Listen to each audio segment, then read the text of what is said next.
अस्सलाम वालेकुम।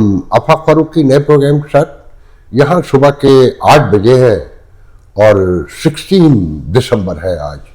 हर तरफ क्रिसमस पार्टीज हो रही हैं, हॉलीडेज शुरू हो चुकी हैं और जहाज़ों के किराए बेतहाशा बढ़ चुके हैं। वो कि स्लिम है, कहना स्लिम आया हुआ है कहना चाहिए एयरलाइन बिजनेस में अमेरिका में, मगर इस वक्त बहुत हाई पैमाने पर कहना चाहिए स्केल पर लोग एक शहर से दूसरे शहर मूव कर रहे हैं। पहले तो मैं यहाँ ये क्लियर कर दूं, बहुत सारे लोगों ने पूछा, मैं भूल गया था कि डोनाल्ड ट्रंप हर सिटीजन के अकाउंट में $2000 डालने वाले हैं। भाई ऐसा कुछ नहीं है। एक तजवीज़ थी उनकी और उस तजवीज़ की मुखालफत उनकी अपनी रिपब्लिकन कांग्रेस और सेनेट में भी मौजूद है और ये $600 बिलियन के अखराजात हैं अगर 2000 सबके अकाउंट में दिए जाए। और $600 बिलियन के लिए वो कहते हैं कि जो टैरिफ जो लगाया वो पूरी दुनिया से वो उसको कवर कर लेगा, विच इज़ नॉट ट्रू। और फिर टैरिफ के मामला अभी अदालत में पड़े हुए हैं, तो उस एंगल से ऐसी कोई उम्मीद ना रखें। महंगाई है, हमें पता है, सब बहुत मुश्किल में है, मगर वो 2000 जो आप इंतज़ार कर रहे हैं अमेरिकन, स्पेशली पाकिस्तानियों के बारे में कह रहा हूँ कि ऐसी कोई खबर नहीं है। आप बिल्कुल मायूसी के साथ इस बात को भूल जाए। हाँ, ये बड़ी खबर है कि दौलतमंद से भी ऊपर की चीज़ होते जा रहे हैं कि एलोन मस्क जो है वो पहले दुनिया के अमीर हो गए हैं जिनके अकाउंट में अब $600 बिलियन है। और उनकी अगर स्पेस कंपनी जो नेक्स्ट ईयर मार्केट में आ रही है, पब्लिक होने जा रही है, अगर वो आ गई जो यकीनन आएगी, तो $167 billion within no time और उनके अकाउंट में आ जाएंगे। तो मैंने कहा ये पहले शेयर कर लूँ। देखिए जी, मेन मौजू तो पाकिस्तान है और एज यू नो कि आज पाकिस्तान में गुजरा दिन जो है ट्यूसडे, खान साहब थे, उनकी बहनों बुकला और उनके रुफ़का की मुलाकात का दिन था। मगर हुकूमत ने फैसला कर रखा है कि कुंभ का मेला सजाए रखना है, अडियाला के बाहर दिल पिशौरी होने देना है, कि और तो कोई इंटरटेनमेंट है नहीं। तो अलीमा खान, उज़मा खान, नौरीन नियाज़ी, ये सब मीडिया उन्हें घेरे हुए हो, चारों तरफ लोग दौड़ रहे हों और मुलाकात नहीं करने देनी है कि जेलर जो है वो अदालत से बड़ा है, आइन से सुप्रीम है। तो जेलर बेचारे का क्या कसूर है? वो जेल तो एक सबको पता है, कोई इन्फॉर्मेशन नहीं दे रहा कि कर्नल चलाता है। वो जो कहता है सारा कुछ होता है, उस कर्नल को कौन चला रहा है वो सबको मालूम है। तो इसमें दिलचस्प तरीन बात पता है क्या है? अता तारण साहब फरमाते हैं एक प्रोग्राम में, वो दाढ़ी वाला मुल्ला नहीं, फाशिस्ट, खानदानी फाशिस्ट है, उसका बाप, ये पूरा एक सिलसिला है। कहना चाहिए कि खान साहब का जो एक नाश्ता है वो एक गरीब के 4 दिन के खाने से ज़्यादा उस पर पैसे खर्च होते हैं। और खान साहब को ट्रेड मिल भी दी हुई है, अय्याशी से रह रहे हैं। कोई एहसान करते हैं आप अपनी पॉकेट से देते हैं। वैसे तो पूरी दुनिया में आपका जो भी लीडर बन था, प्रोटोकॉल में था, मुलाकाती आते थे, सोफे पड़े हुए थे और वीआईपी प्रोटोकॉल लगता था उनके मुलाकातियों तक के लिए। ये एक महज़ब सोसाइटी में एक क्रिमिनल केस में, वो इमरान हो, नवाज शरीफ हो, अगर सजा हुई हो तो दुनिया के किसी मुल्क में मुमकिन है? वो तो आम कैदी है जो मगर किया है। मगर ये महज़ब सोसाइटियों की बात है, आपके यहाँ नहीं। आपके यहाँ तो जिसकी जितनी ताकत होती है उसे उतना प्रोटोकॉल देते हैं। नवाज शरीफ और इमरान खान तो फिर प्राइम मिनिस्टर रहे हैं, फॉलोइंग है बहरहाल, और इमरान खान की फॉलोइंग तो छप्पर फाड़ फॉलोइंग है ना इस वक्त। मैं आपको वाकया सुनाता हूँ कि इस मुल्क में ताकत कितनी अहम चीज़ है। हिंदुस्तान में शोर पड़ा हुआ है ना पहली बात कि सत्ता के साथ आए हैं और सत्ता ही प्रिवेल करेगी, ताकत मतलब। आपको दिलचस्प वाकया सुनाता हूँ कि इस दाढ़ी वाले को कोई सुनाए, और ये जो वाकया सुना रहा हूँ इस वाक़े का हिस्सा आज के वज़ीर दाखिला मोहतरम जनाब मोहसिन नकवी साहब है, उनसे ये वाकया पूछने वाले पूछ लें सीने पर हाथ रख के कि इसका एक लफ्ज भी अगर झूठा हो, सारे नाम नहीं बताऊंगा कि जो रेलिवेंस नहीं है उनके नाम नहीं लूंगा। ये कोई 7-8 साल 9 साल पुरानी बात है, जब मोहसिन नकवी सिर्फ चैनल 24 और 42 और अखबार 42 के ही मालिक थे और आसिफ जरदारी के पंजाब में फ्रंटमैन थे। इसके अलावा उनकी कोई हैसियत नहीं थी। तो हम 4-5 लोग इंक्लूडिंग मोहसिन नकवी साहब कसूर से एक फार्म देख कर आ रहे, कसूर के पास कहना चाहिए, लाहौर से कसूर डिस्ट्रिक्ट में दाखिल हो गए थे और मगर कसूर शहर से दूर थे। वहाँ से एक फार्म हाउस से वापस आ रहे थे लाहौर की तरफ। तो मेरा एक अजीब मसला है कि अमेरिका में या बचपन से मुझे याद है कि मैं दोपहर का खाना ना होने के बराबर खाता हूँ और रात को ये खाना खाता हूँ, मगर पाकिस्तान जाके अब वो बड़े एक तवील अरसे से दोपहर को भूख लगती है हैरानकुन तौर पर। तो पहले तो ये भी जिक्र कर दूँ कि मेरे बाबा कहते थे दोपहर को निकम्मे मर्द खाना खाते हैं कि दोपहर को खाना खाने के बाद नींद आती है और पाकिस्तान में तो लोग सोते हैं, तो आप अपने हालात भी देख सकते हैं। बहरहाल तो जब आप फार्म हाउस से निकले मेन रोड पर आए तो मैंने जो मेरे एक साथ में एक साहब और थे, तो उनसे कहा यार भूख लग रही है, सीधे घर चले, मुझे बहुत भूख लगी है। तो कहा हाँ यहाँ से सीधे घर जा रहे हैं। मगर कोई अभी आधे घंटे का सफर तय हुआ था। मोहसिन नकवी साहब को एक फ़ोन मिला से मुझे कॉल आई। उन्होंने हाँ करके उसको बंद कर दिया। फिर मुझसे कहा कि अफक भाई अगर आप को रास्ते में MM आलम रोड लाहौर में लिबर्टी के पास अगर अच्छा खाना खिलाएं घर जाने के बजाय, किसी से मिलना है इमरजेंसी में, तो मैंने कहा हाँ मुझे तो खाना खाना कोई इशू नहीं है। बहरहाल MM आलम रोड पे पहुँचे तो वहाँ एक रेस्टोरेंट में घुसे, वो सैलेड बार भी था। मैं उसमें पहले अपने दोस्त के साथ जा चुका था वहाँ पर, तो मैं सेकेंड टाइम उस रेस्टोरेंट में गया था। तो वहाँ एक नौजवान बैठा था, he is around 36, 38, may be 40 और अर्ली 40, वेरी गॉर्जियस गाय, हैंडसम, और ऑफ वाइट बोस्की की शलवार कमीज, हाथ में राडो की घड़ी और साथ में 2 टेलीफोन आईफोन प्रो मैक्स। मेरे ख्याल में ये 2014-15 की बात है। 6-7 प्रो आई मेरे ख्याल में 7, 6, 8 ही था जब, बट आई रिमेंबर, मुझे बिल्कुल 100% याद नहीं है। तो तारुफ हुआ तो पता चला कि ये ISI के सेक्टर कमांडर लाहौर है। वो हमारे साथ एक और जर्नलिस्ट थे, उनसे मिलने आए थे। एक दिन पहले उन्होंने कोई खबर छापी थी दहशतगर्दी के हवाले से। अब है सुनने का वाक़या। वो कहते हैं कि जनाब आपको अंदाजा है कि इस मुल्क के क्या हालात हैं, यहाँ क्या हो रहा है। उसने बताया कि मैं इससे पहले, इस पोस्टिंग से पहले इस्लामाबाद का इंचार्ज हुआ करता था ISI का। तो आप लोगों को याद है GHQ पे मुशर्रफ के दौर में हमला हुआ था ना, जहाँ तक मुझे याद पड़ता है। इतनी चीज़ें होती मिक्स हो जाती है। तो उसमें एक मुलजिम पकड़ा गया था डॉक्टर के नाम से, जो कंपाउंडर था शायद कोई। तो उसको लेकर ये कहते हैं कि मैं उसे लेकर जज के चैम्बर में गया। तो जज ने कहा हाँ भाई तारुफ कराइए अपना। तो उसने कहा मेरे तारुफ को छोड़े, पहले आप बताएं आप कौन है। तो जज साहब ने अपना विजिटिंग कार्ड उसे दे दिया। तो उसने कहा अच्छा आप जज हैं, मगर आप साबित करना पड़ेगा आप जज हैं। तो जज साहब ने इस नौजवान की तरफ देखा जो उसे इस्लामाबाद ISI का चीफ था। तो इन्होंने इशारे से मना किया कि आप इसकी बात को वो ना करें।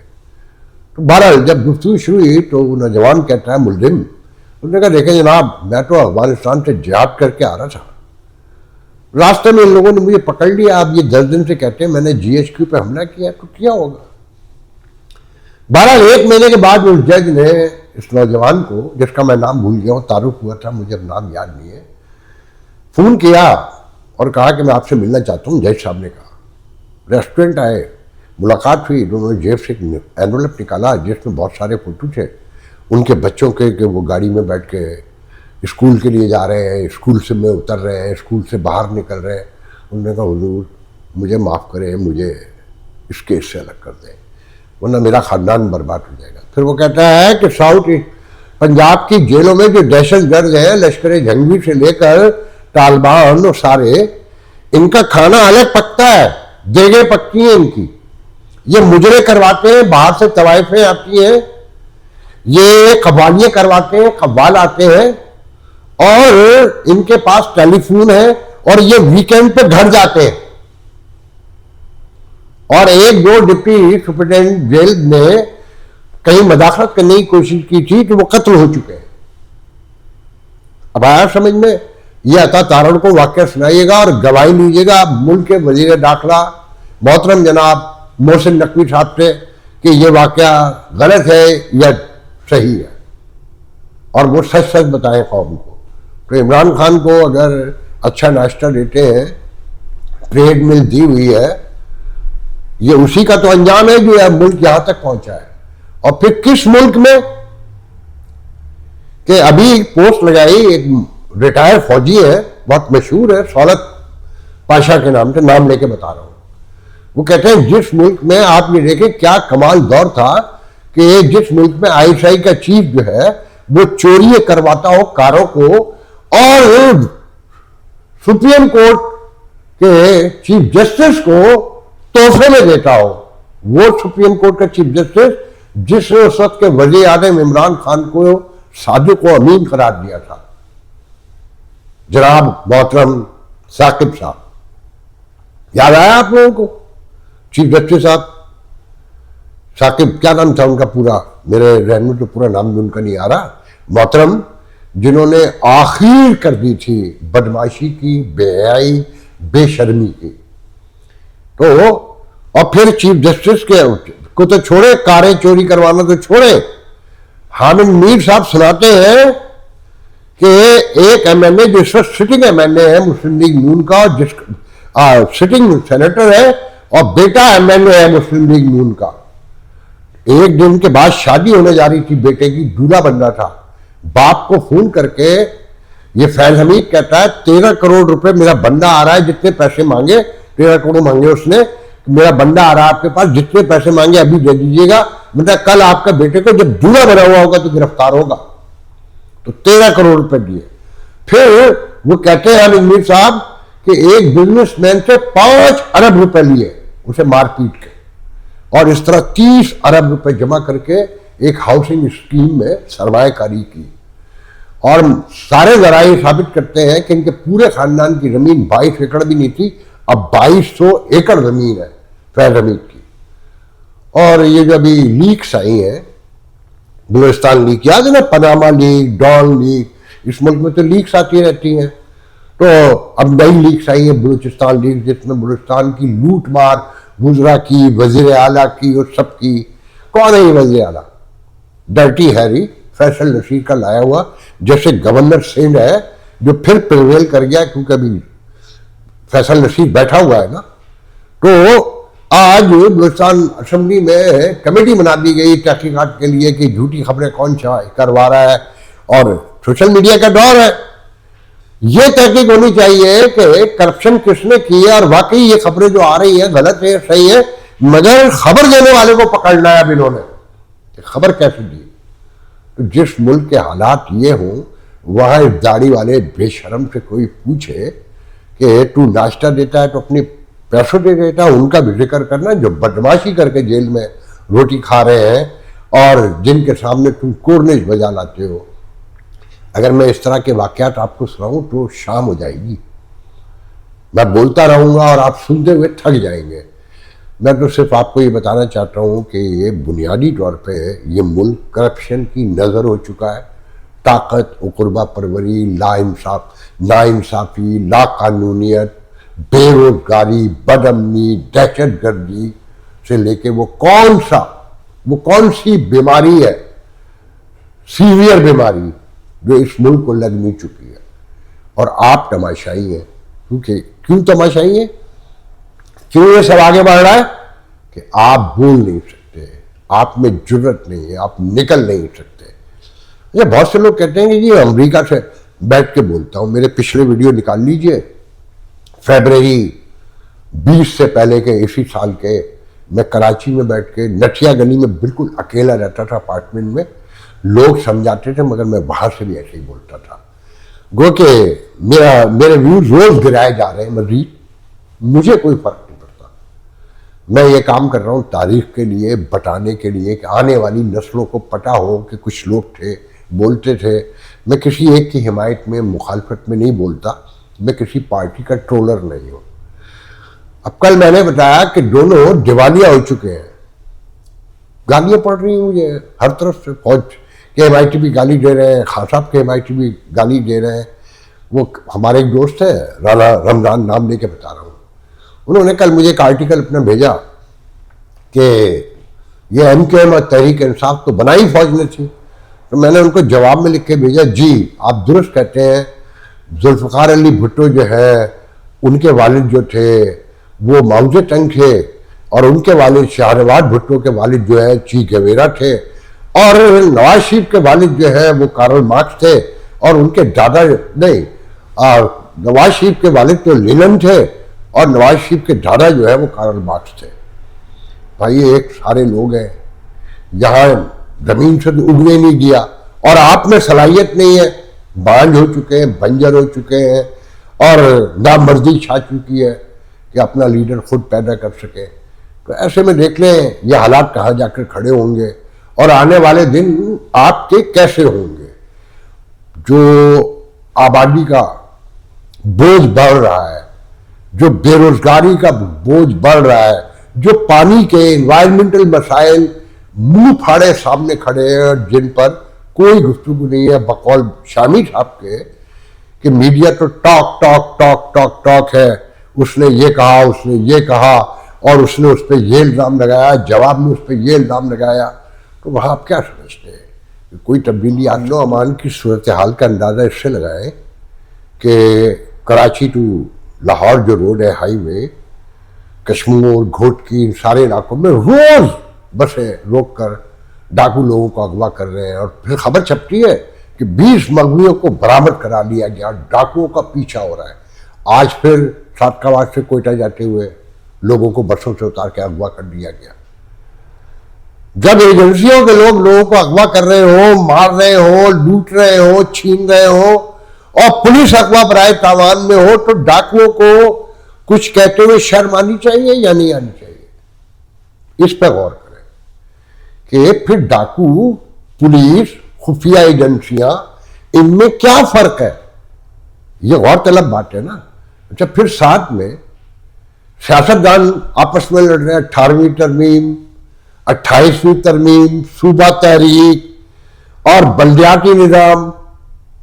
अब पंजाब ने तो हिमायत कर दी है बल्दियाती निज़ाम की, MKM को थोड़ा सा उठाना है ना, वरना तो उनकी तो कोई साख ही नहीं बची है शहर में। जो पीपल्स पार्टी की अगर साख नहीं है, किसी की भी नहीं है ना अब कराची में, तो लोग हंसते हैं, तमाशा लगते हैं। और मुस्तफ़ा कमाल जैसे लीडर है जो रोज नया बयान देते हैं कि अगर ये तरमीम नहीं आई तो 18वीं तरमीम भी खत्म हो जाएगी, और फिर सब भुगतेंगे, और फलाना होगा, धमाका होगा। अब मुझे ये बताइए, सूबे ला देने से 12 नहीं 40 कर दीजिए, या बल्दियाती निज़ाम की तरमीम भी ले आइए और वफाक के डायरेक्ट दे दीजिए, या जैसे चाहे कर लें, नए बल्दिया इदारे फुल खुद मुख्तार आ जाए। इस करप्शन के माहौल में, इस ताकत के माहौल में, इस लाकानूनियत और बेइंसाफी के एनवायरनमेंट में आप समझते हैं कि कोई तब्दीली आ सकती है? इस पर गौर करें। आखिरी खबर यूं कि भारत को मुंह की खानी पड़ी है भारतीय ट्रोलर्स को, मगर उसमें भी कोई बहुत ज़्यादा फर्क मैं तो नहीं समझता कि जी ऑस्ट्रेलिया में जो साने के जिम्मेदार हैं बाउंडी बीच पर यहूदियों का मैसा केयर करने वाले बाप बेटे, वो हैदराबाद दक्कन तेलंगाना से है, और 98 में शिफ्ट हुए थे। वो लड़का, बाप तो चला गया, बेटा जो है वो कोमा में थे, वो कोमा से वापसी आए, और इंडियन पुलिस ने इसकी तस्दीक की है कि वो इसी मुल्क के शहरी है तो मुसलमान ना, और पाकिस्तान ने ला ताल्लुकी के इज़हार के बड़े उससे कि वो इंडियन सिटीजन है। वैसे तो आप हिंदुस्तान के मुसलमानों को अपना भाई करार देते हैं, कहते हैं वो हमारा हिस्सा है, जब आपको सियासत करनी होती है, इंटरनेशनल पॉलिटिक्स करनी होती है, मगर जब दहशतगर्दी का नाम लगा तो आप उनसे बिल्कुल लाताल्लुक हो गए। और ये तो वो हैदराबाद डकिन से है जिसके लिए आप जान देने को तैयार थे। कश्मीर की चंद पहाड़ियाँ आपके लिए काबिल कबूल नहीं थी। खैर, मैं उस तरफ नहीं जाऊँगा। आखिरी बात कि जिस बंदे ने शामी बंदा है वो अहमद आले अहमद, जिसने बंदूक छुई, वो बहुत बेचारा शरीर जख्मी है, उसके लिए दुआ कीजिए। कहा जाता है कि वो अपने एक बाजू से महरूम हो सकता है, कि उसमें गोलियां अभी तक फंसी हुई हैं और उसकी अप्रिसिएशन बिलाशुबा हो रही है और होनी चाहिए। आज के लिए याद दीजिए, इंशाल्लाह कल गुफ्तगू होगी। अल्लाह हाफ़िज़।